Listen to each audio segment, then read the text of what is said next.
Assalamualaikum warahmatullahi wabarakatuh. Selamat pagi anak-anakku semua. Bagaimana kabarnya hari ini? Semoga kita semua senantiasa diberikan kenikmatan, kesehatan, dan keberkahan dalam melaksanakan segala aktivitas. Amin, amin, ya rabbal alamin.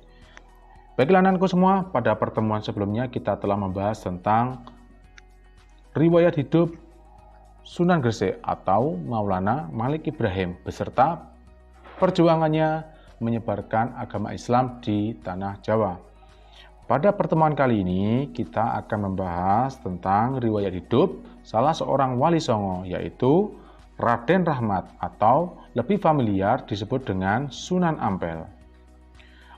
Agar kalian lebih memahami siapa Sunan Ampel dan bagaimana perjuangannya menyebarkan agama Islam di tanah Jawa, silakan simak video berikut sampai selesai. Sebelum lebih lanjut, kita belajar tentang riwayat hidup Sunan Ampel. Coba kalian perhatikan peta konsep berikut.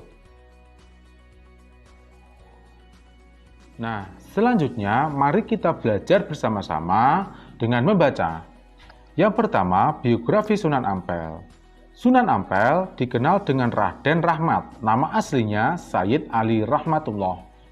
Ayahnya bernama Syekh Ibrahim Asmarakandi, seorang ulama asal Samarkand, Asia Tengah. Ibunya seorang putri raja bernama Candrawulan dari kerajaan Campa, Kamboja.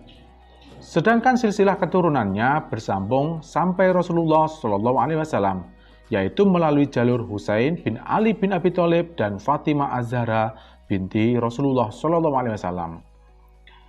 Raden Rahmat datang ke Pulau Jawa bersama ayah dan saudara tuanya Ali Murtado dan Raden Burereh yang sebelumnya tinggal di Campa. Mereka datang bersama sejumlah kerabat.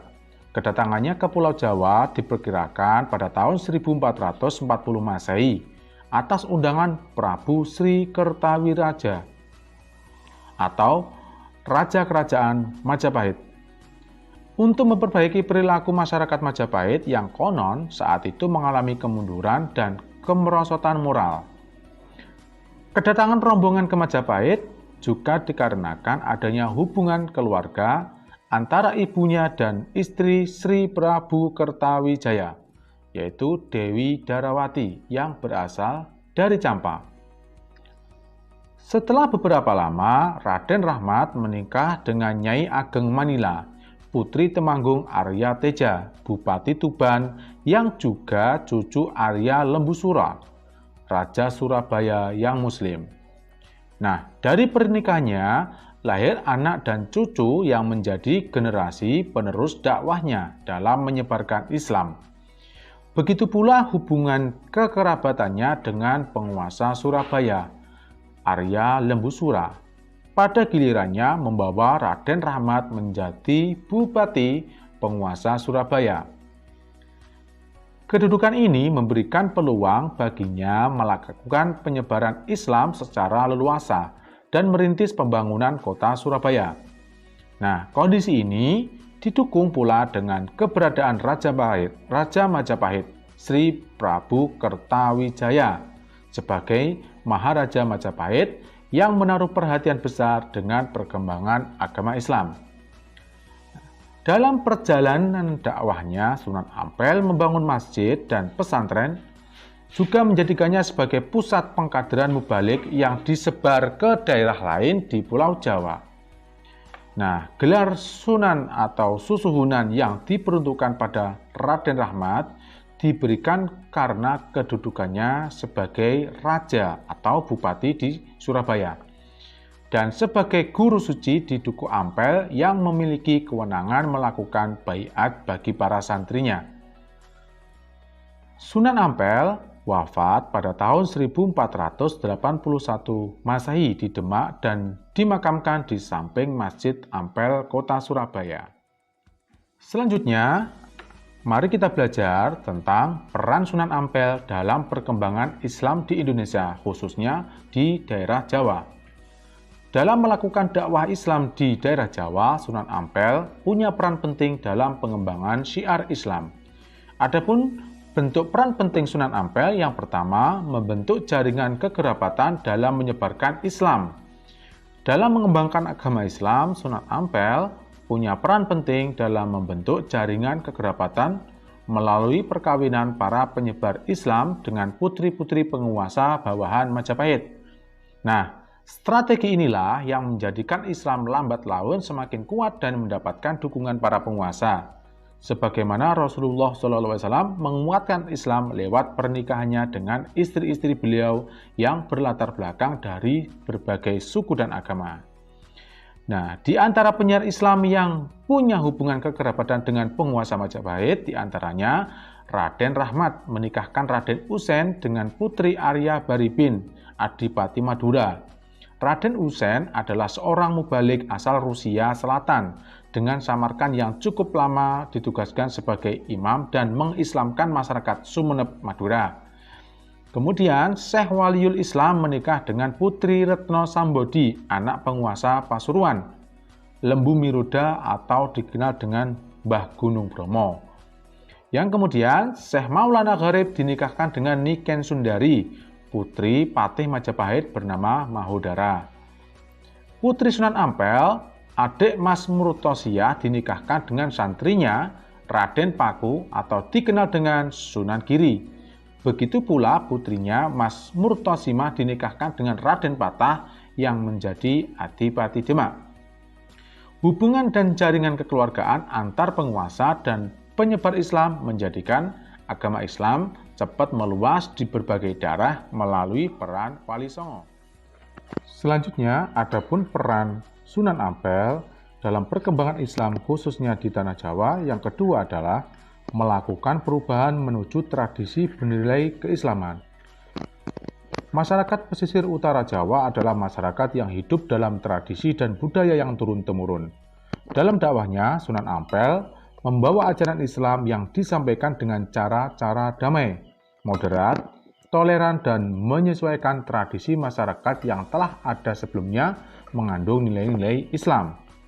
Sebelum kedatangan para penyiar Islam, orang-orang Majapahit mengenal upacara peringatan terhadap orang mati atau disebut dengan Sraddha, sebuah upacara peringatan atas kematian seseorang pada tahun ke-12. Setelah kedatangan penyiar Islam, sampai yang dipelopori Sunan Ampel, penduduk Majapahit mulai memperingati tradisi kenduri atau dalam istilah bahasa Jawa gendoren dan memperingati kematian seseorang pada hari ke-3, 7, 40, 100, bahkan sampai 1000 harinya. Dalam prakteknya, masyarakat berkumpul mendatangi keluarga yang ditinggal, lalu secara diisi dengan zikir, tahlil, dan doa-doa. Tradisi keagamaan seperti ini bukanlah berasal dari ajaran Hindu atau Buddha, melainkan merupakan tradisi keagamaan Muslim Champa yang dikenalkan oleh Sunan Ampel. Selanjutnya, adapun peran Sunan Ampel dalam penyebaran Islam di Nusantara, khususnya di Jawa, yang ketiga adalah membangun masjid dan pesantren sebagai pusat penyebaran Islam. Masjid Ampel merupakan bangunan tempat ibadah yang menyimpan banyak sekali sejarah. Masjid Ampel didirikan pada tahun 1421 Masehi. Arsitektur masjidnya memadukan arsitektur dengan gaya Hindu, Buddha, dan khasanah Islam untuk kepentingan dakwah. Model atap tumpang pada masjid menggambarkan adanya akulturasi atau perpaduan budaya Islam dan Hindu maupun Buddha. Tiang-tiang masjid masih kokoh hingga sekarang. Selain membangun masjid, Sunan Ampel juga membangun pesantren, tempat mengajarkan murid-muridnya membaca Al-Quran, syariat, dan tasawuf. Di tempat ini pula, ia mengkader para santri-santri yang akan melanjutkan dakwah Islam, di antaranya Sunan Giri, Raden Patah, Raden Kusen, Sunan Bonang, Raden Kusen, dan Sunan Derajat. Ajaran yang banyak dikenal adalah falsafah limo atau tidak melakukan 5 hal. Adapun moh limo atau tidak melakukan 5 hal, yang pertama adalah moh main atau tidak bermain dengan judi. Yang kedua, moh ngombe atau tidak mabuk-mabukan. Yang ketiga, moh maling atau tidak mencuri. Yang keempat, moh madat atau tidak menghisap candu. Dan moh yang kelima adalah moh madon atau tidak berzina. Nah, Setelah kita mempelajari atau mengetahui tentang peran Sunan Ampel dalam penyebaran agama Islam di Nusantara, khususnya ada di Jawa, selanjutnya kita akan belajar tentang sikap positif atau hal-hal yang bisa kita teladani dalam pribadi Sunan Ampel. Dalam usaha menyebarkan dan mengembangkan dakwah Islam di Indonesia, Sunan Ampel patut menjadi teladan dalam sikap positif yang ditunjukkan. Adapun di antaranya yang pertama adalah Sunan Ampel berdakwah dengan santun, penuh kearifan, dengan tanpa caci maki terhadap pendapat dan agama lain.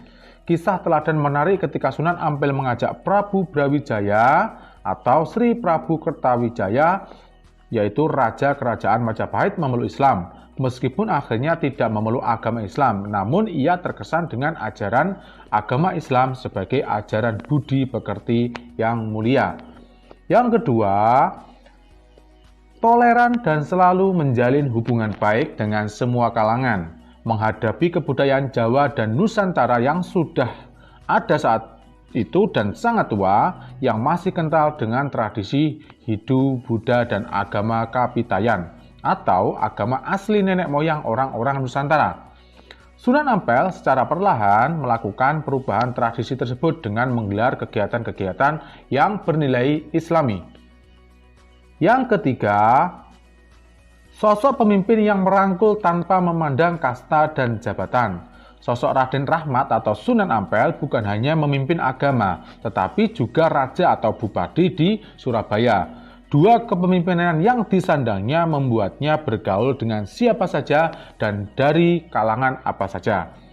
Yang keempat, seorang guru yang mendidik dengan penuh keikhlasan dalam menyampaikan ilmu kepada murid-muridnya, sehingga lahirlah generasi penyebar Islam ke penjuru Nusantara. Nah, prinsip dakwah yang disampaikan para wali songo seiring dengan ajaran agama yang menjunjung nilai-nilai akhlak mulia sebagaimana yang dicontohkan oleh Nabi Muhammad SAW. Selanjutnya, hikmah yang bisa kita ambil dari Sunan Ampel berdasarkan Quran Surat An-Nahl. Bismillahirrahmanirrahim.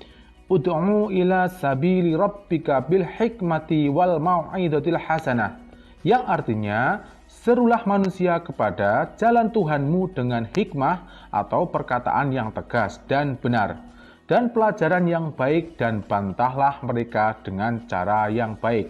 Quran Surat An-Nahl ayat 125. Nah, setelah kalian semua mempelajari tentang biodata maupun riwayat hidup Sunan Ampel maupun hikmah yang bisa kita ambil dari Sunan Ampel, selanjutnya ayo merangkum. Yang pertama, Sunan Ampel datang ke Pulau Jawa dari Campa bersama ayah, saudara, dan keluarganya pada tahun 1440 Masehi. Yang kedua, hubungan kekeluargaan Sunan Ampel dengan Raja Kertajaya, Raja Majapahit, memudahkan berlangsungnya penyebaran Islam di wilayah Majapahit.